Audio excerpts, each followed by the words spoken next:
Hey guys, I'm gonna make a quick video of this 98 Ranger that I picked up. I know I'm facing right into the sunlight, so forgive me for that. For the angles of the phone, I'm just holding it, the video angle, and I'm not feeling the greatest, so if you could overlook that too, that'd be great. And so here we have, like I said, a 98 Ranger Xlt. I picked it up a few months ago, and I figured I'd make a video on it because I love these trucks, and I know a lot of people love them, and when they're in good shape like this, I figured a lot of people would want to see it. So I'm gonna go over some things that I've done to it. It only has, when I bought it, it had 64,000 miles. It's a 3-liter V6 5-speed manual, 4x4. So a lot of very sought after things with this truck, not least of which is the low mileage, and the body doesn't really have any rust. The frame just has a little bit of surface rust, so nothing too crazy. And there's some cosmetic stuff here and there. It's 25 years old. The interior was like pretty much new, so I'll show you guys that as well. But I'm gonna walk around a little bit, try not to get my license plates in there because I'm paranoid about that. But let me start off with the wheels here. You can see a couple of them are not that great, the clear's coming off and the paint and all that. I was thinking about sandblasting them and just spray painting them, make them look better, because the truck is nice and that would really set it off. But they are nice wheels. They look like the kind of like the Splash wheels, but I don't know if that's a sub trim or whatever. The tires that I had came on it, I bought 4 new tires, these Z-Techs. Tried to get cheap ones, AT1000, because even these were like $98 each, and then after tax and all that, you're looking at close to $450 new. And then I had to mount them. It cost me $60 to put them on, mount and balance and all that.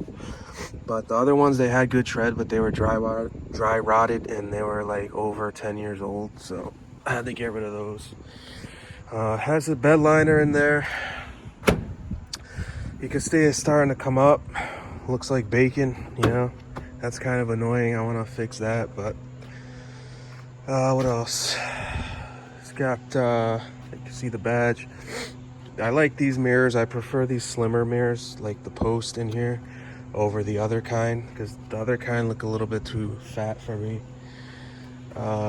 There's that wheel. New tires look good. And I put new headlights in there. You can see them. The old ones were yellow, of course, so I got rid of those, put new ones in. I got them like $50 on eBay. And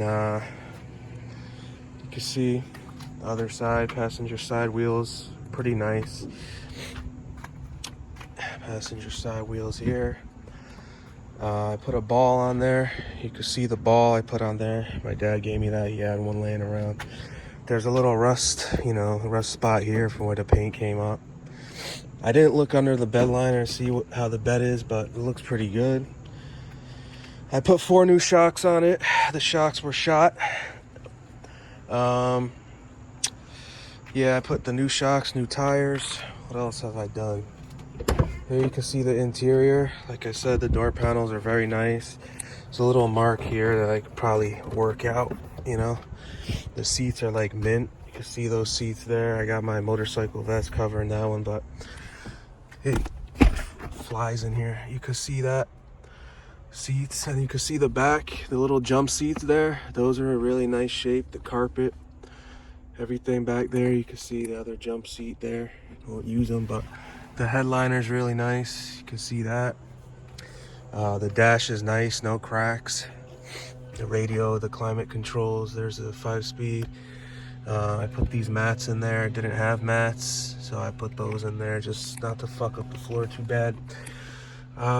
This thing here, this console, this piece here has a tendency to break. I've already glued it with Gorilla Glue a few times, so you got to be careful not to put all your weight on that. And I dripped a few drops of Gorilla Glue on the seat, which was mint, which pissed me off, because then I had to get them up, and I frayed, there's a little pilling there now from when I had to get it up. That's the interior. A common issue these Rangers have, the fan speed stops working, and you have to get a resistor. It's called the fan speed resistor, motor resistor, whatever, I think. And hope this video is watchable. I know. I'll show you guys where it is. Under the hood. So under the hood, put the prop rod up. So under there, you can see these are the wires for the harness. I had to put a new harness in too. And I just used the connectors it came with. And it's real deep down in there. You could kind of see, I don't know if you could see it, but it's deep down in there, and it's a bitch to work in there, man.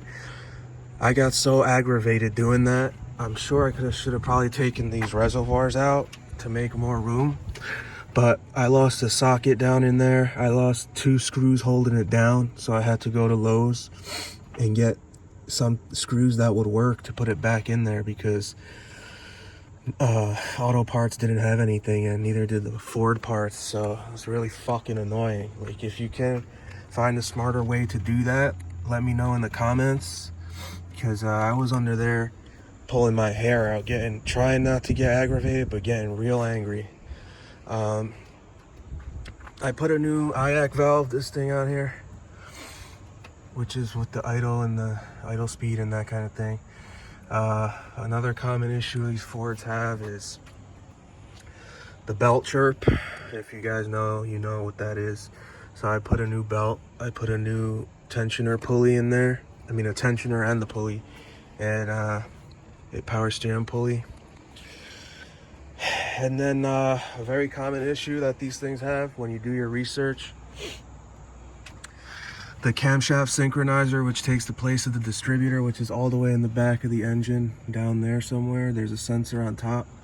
The bushings go bad in there and it starts chirping, and so now you have the belt chirp, and then you get confused, and you fix that and it's still chirping, and then you find out that you have to do the cam synchronizer as well. So I did that myself. I watched a lot of YouTube videos that were saying put the engine at top dead center of cylinder 1, compression stroke.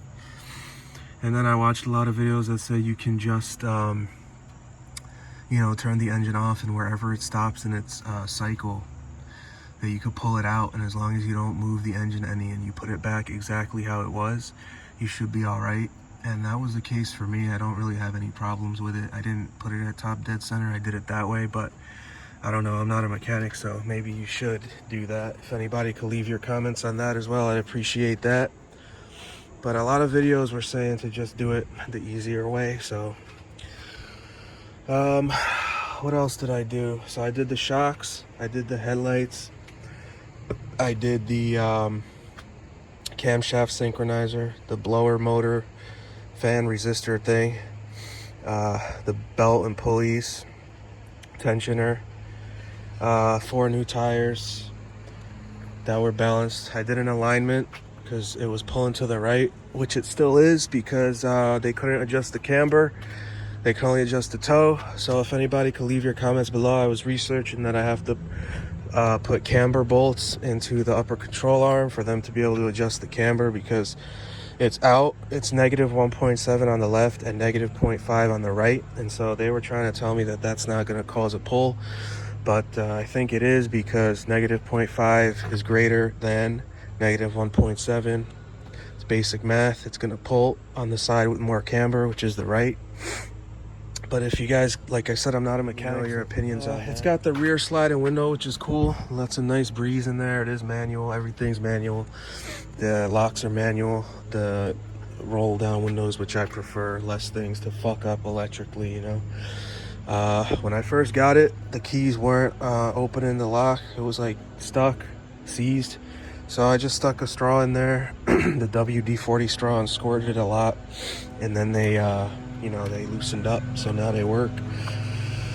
Overall, it's a very nice truck. It rides really well. Before I got the tires, it was having a steering wheel vibration on highway speed. And I think it was just a matter of balance, because it seems to be gone. I know these Rangers are they rattle anyway. But I also put this stubby antenna on there. It looks better than the like 4-foot long original one you can see in the bed. These are the mats I bought originally, but the carpet mats were shitty, so I got rid of those. And so I'm gonna put the camber bolts in, and I'm gonna see if I could get it aligned again. I think I also need ball joints, because these fucking landscapers, man. But yeah, the boots on the ball joints are torn. There's not really any play in them, but I think I should replace them anyway. It's just these parts add up, you know, and a lot of this work I do myself, and I have a mechanic friend that doesn't charge a lot. But if you don't, you know, if you have to go to a shop, all of this shit's gonna add up real quick. And it is a 25-year-old truck. The mileage is low, and it is really nice. And I always wanted a Ranger from this generation, you know. So I think it's worth it, you know, because to do these repairs and stuff, because you know, if anybody knows these used market right now for trucks, it's crazy. They want, like, especially the old Tacomas, the first gen Tacomas that everybody loves. Those are fucking like 20 grand for a truck with 100,000 on it. But like I said, this one's got 66K, as going on 67 now. And the paint's not that bad. It's pretty nice paint. I like the color, the Green Ranger, you know. The Green Ranger, what was that, Tommy?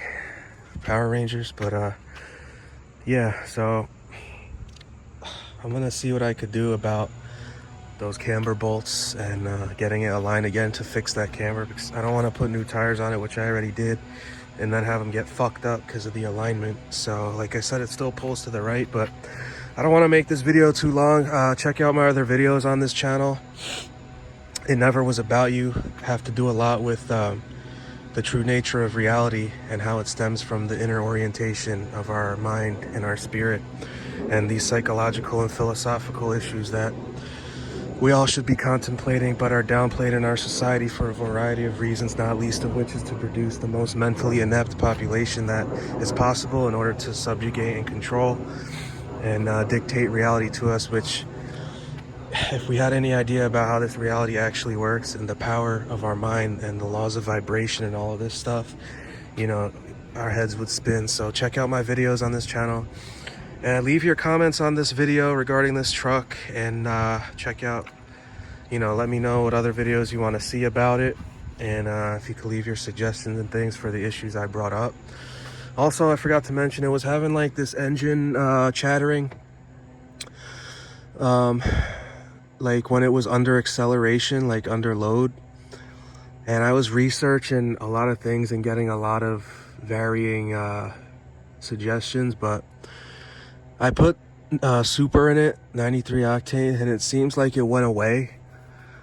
But I don't know if I have to keep doing that, or if the 93 cleans something out and now I can go back to regular, because it's fucking expensive, and you know, this thing has to be filled up like twice a week.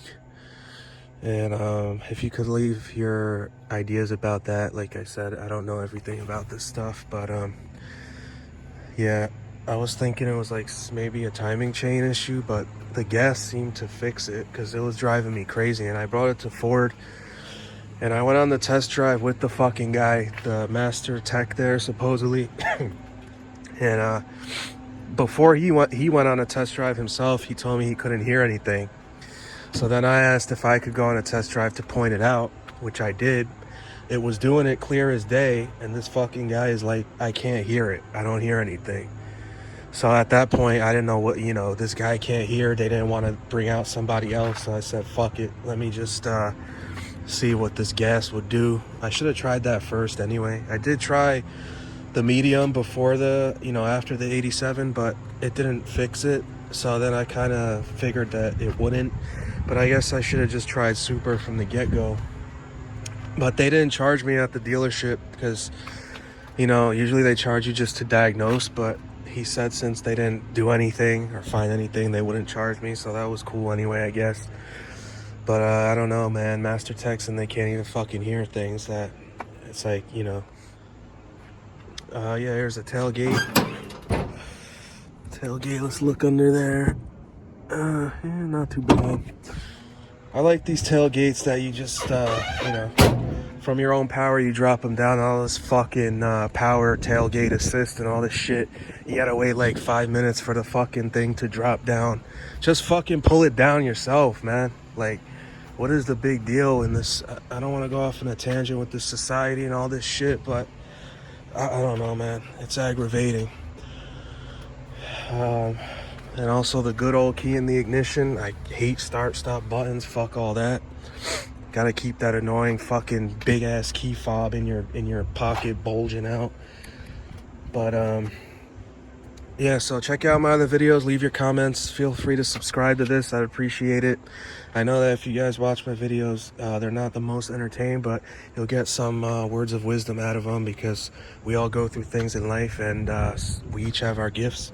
And my gift is, one of my gifts is the ability to